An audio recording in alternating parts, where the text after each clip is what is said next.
Welcome to The Backstory, a program from the North Dakota News Cooperative that takes an in-depth look at the stories we're reporting for you. I'm Sabrina Halvorson, CEO of the North Dakota News Cooperative. Joining me is Michael Standaert, our lead reporter. All right, Michael, this week we are talking once again about agriculture and some things that are really affecting it that are coming down from the Trump administration. And there's a lot going on, and some of it we've seen before. So tell me what's new and what are farmers seeing right now? Yeah, so I'd seen lots of national reporting on how high diesel prices are impacting farmers around the country. So I started to check in with people here. This is a similar story to one we did in April, right after the Iran war started. Things kind of eased off, I guess, in midsummer. Prices kind of eased up a little bit, but then with tensions flaring back up and the Strait of Hormuz closing pretty much again, that has led to, diesel prices to go back up again. They're higher than they were in the spring. It's about $2 more than they were last year. So it's over $5 per gallon in most places. So this has impacts, it's kind of uneven impacts to different farmers. I mean, farmers who had already secured supply at a certain price, they're, probably okay. Other ones who didn't and got locked into a higher price do have some impacts. I mean, I talking to people, they say diesel it's important. It's not a huge cost on a lot of farms. Some farms it might be more, but in general, it impacts everything else too. So any transportation, any deliveries to farms, any, getting product to a different place, that's just going to raise the price of everything. And, eventually that's probably transferred on to consumers in a lot of cases. Mm-hmm. The other issue is, of course, fertilizer prices and supplies continue to be high and disrupted. People do put fertilizer down after harvest and different herbicides and things like that. So that's impacted. And then, with the renewed trade war with Canada, that's thrown a lot of uncertainty into, what's happening. The commodity grains and ethanol and things like that are not affected by those by the trade tensions. But other things, equipment, specialized equipment, particularly for no-till, these kind of things can be impacted. It's just, the thing I heard from everybody is uncertainty. All these Yeah. things just add uncertainty to farmers, and it just makes decision making more and more difficult. And, it doesn't look like these things are going to change very quickly. So maybe that helps with certainty and planning, but it's just going to lead to higher costs. If profits, if yields are good and the crop is profitable, it's not going to have huge impact on people. One thing we didn't go into in the story, it was already getting a bit too long to have these things addressed, but the drought has impact as well on yields. And then in certain areas, I know Devil's Lake and I think Rugby have had a lot of rain really quickly. So the impacts are going to be pretty uneven, just depending on how big a drought in the certain area the farm is, whether they've had flooding in other areas, whether they secured supplies of diesel and fertilizer at a better price or not. But a lot of this is just, again, raising uncertainty, and it's adding to pressures and stress for farmers. Yeah. And there's a lot to kind of unpack here. And I want to start out with just, recognizing why this is so important for everybody, not just farmers. Obviously, North Dakota is largely an agricultural state. And what that means is even people who are not directly involved in farming, this does affect you when our farmers are affected, because it definitely affects, things in the community. It affects how farmers are able to spend money and support other businesses. It affects whether they can employ people. There's, Yeah. the whole trickle effect and how this, or ripple effect, I should say, how it spreads out to the communities. So we are all affected by this. But then also, like you mentioned, consumers, just as a consumer, we will probably see prices rise because of this as well. So we're already paying a lot at the grocery store for things. We're going to talk about our agricultural prices going up even more. That's Mm, going to again hit us in the wallets with our grocery shopping and just everything else. So while we focus on what is actually happening in agriculture, the broader focus is how this really affects all of us. And you also said, you compared it to the story that you wrote back in April, and we're seeing this again. And one thing that we heard repeatedly, in fact, when we held that farmers roundtable back in March, we heard over and over again the uncertainty is the problem. And this reminds me going back to President Trump's first term when there was a lot of volatility and different things changing consistently like now. It all, mm. again went back to that uncertainty that farmers were, didn't know what to expect, didn't know what prices were going to be, didn't know how this was going to affect them. And we're kind of seeing that all over again. Did anybody that you talked to, were they able to say, well, we saw this before in the first term, so we can kind of predict what's going to happen, or is it still just a matter of who knows? Yeah, I didn't have anyone raise that. It's more that the same story as before. It's like, okay, these prices increased because of the war.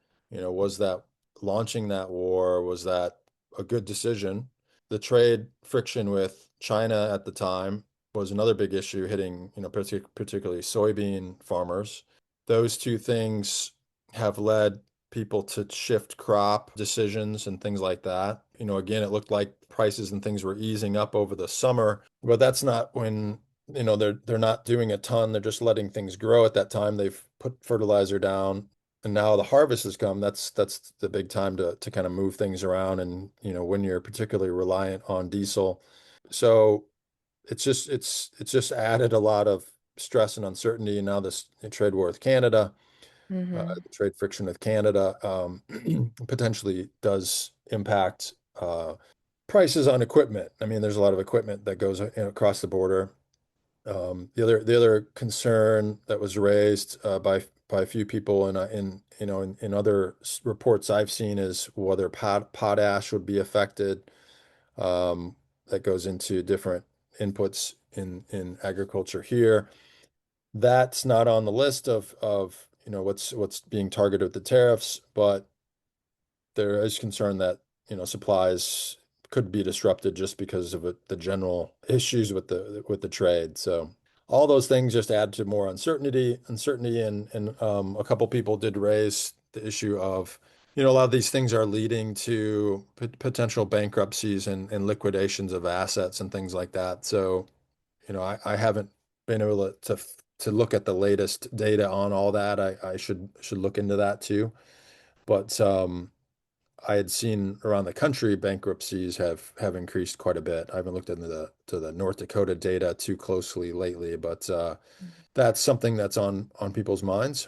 Right, because again, with all the prices rising and then, yeah, just the uncertainty, that word just keeps coming up, the uncertainty again. Yeah, that definitely is leading to more bankruptcies for farmers around the nation. And Yeah, I would imagine, especially with a low price, they're able to sell some of the yeah, products. They're just not making enough profit to cover a lot of these added expenses. right.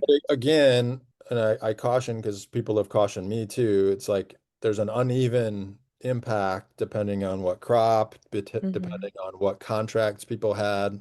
So, I Yeah. mean, you could be in a very good position, or you could be in a position where maybe you switched crops and then you didn't have the contracts for diesel or the fertilizer, and then it's just much more difficult to kind of climb out of that situation. Right.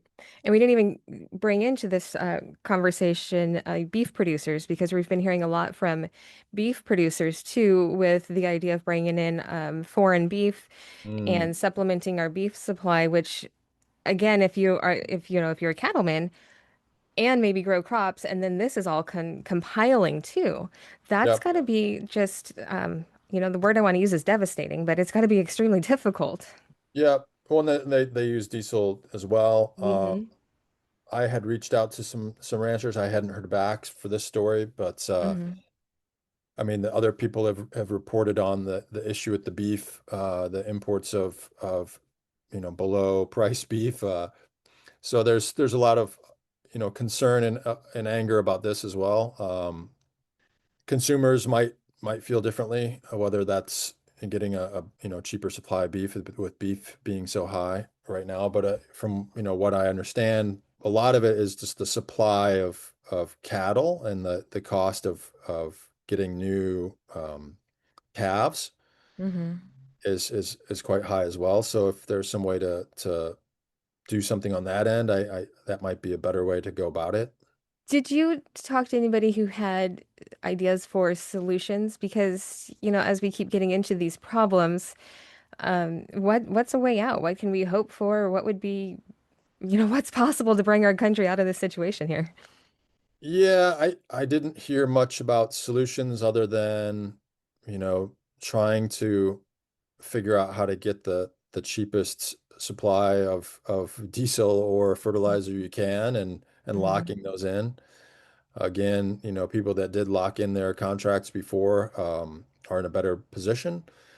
One thing would be to on the fertilizer side, that was discussed was kind of investigating the market as well, and how that's operated, because there's concern that that market, not just the geopolitical issue, but the issue with supplying the market in the United States. There were thoughts that this need to be investigated as far as the prices and things like that. Hmm. So yeah, I think with these situations, whether the trade war or the war ongoing, that's it's known that those are happening now. It's just not known how long those are going to last. And I think President Trump's on again, off again kind of situation with both the war with Iran, saying everything is going to be settled this week. I don't know if that really helps people at all. And it just kind of becomes a yo-yo situation where people just stop even listening. Uh, Hmm. and I think with the Canada stuff, that remains to be seen as well. I guess September 8th is the date that those retaliatory measures by Canada would go into effect. Whether there's some sort of deal before then or not, that could potentially happen. It doesn't really look like it's going to be that way. So I think, it looks like these things are going to last for some time. And I think Matt Purdue of the Farm Union, he said, 12 months to 24 months, it's a lot of these things are just probably going to last that long So another year to 2 years is what we're looking at of uncertainty. Yeah. of uncertainty. Yeah, that timeline kind of fits. So, going back to consumers, we hear a lot of people say support your local farmers by going to farmers markets, which I absolutely agree with. You should, but a lot of these farmers that's not where they're selling. Yeah. Is there any other thing, any place else or any other way that people in the community can support their neighbors who are farmers and really struggling right now? Yeah, I mean on the I mean, and again, every farmer is going to be a little different. But we've reported on this before about how stress can impact mental health. So, if you're seeing any of your farm buddies or community members looking extra stressed, it's good to talk to them and say you're there to support them in some way. So, Mhm. um, and again, yeah, I was cautioned about this, and I think we should caution people too. It's going to be pretty uneven. So again, one farmer might have like a catastrophe, another one might be in a pretty decent situation. Uh, Yeah. so yeah, just keep a lookout for your fellow man um, and just be aware that these things are impacting farmers around the state and around the country. Yeah, yeah, it's a good time to be a good neighbor, right? Yep. Thanks, Michael. And you can read that article on our website at newscoopnd.org. For the North Dakota News Cooperative, I'm Sabrina Halvorson. This has been The Backstory.